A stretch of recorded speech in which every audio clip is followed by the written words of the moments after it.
I woke to my ex-fiancé calling, which was awkward, considering we'd broken up only 2 months ago, and I was in another guy's apartment.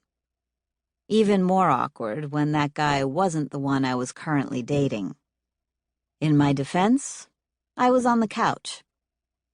My first thought was not, "Answer the damned phone, Olivia."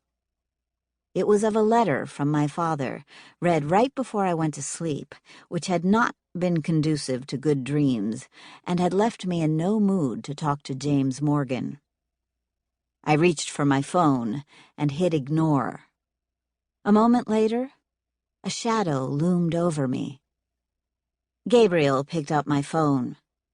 "James, he left a message. I should take it." My cell? My ex? Your stalker, too." I looked up.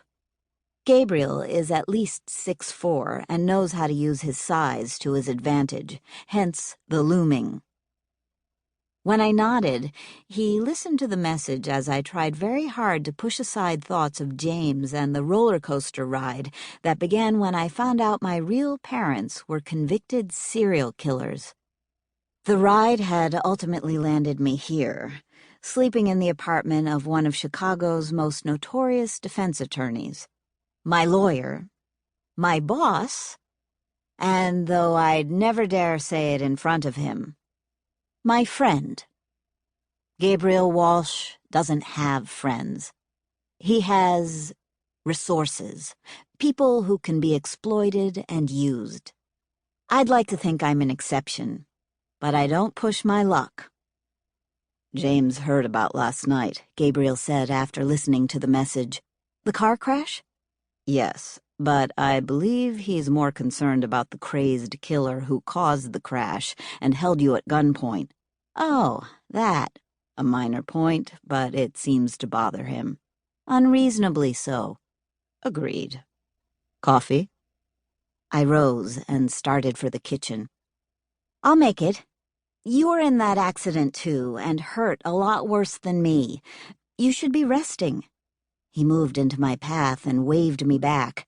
That wasn't him playing congenial host. It was him telling me to stay the hell out of his kitchen. I suspected last night was the first time he'd brought anyone up here, his apartment, his private domain. "If you'd rather I didn't stay," I began. "I invited you."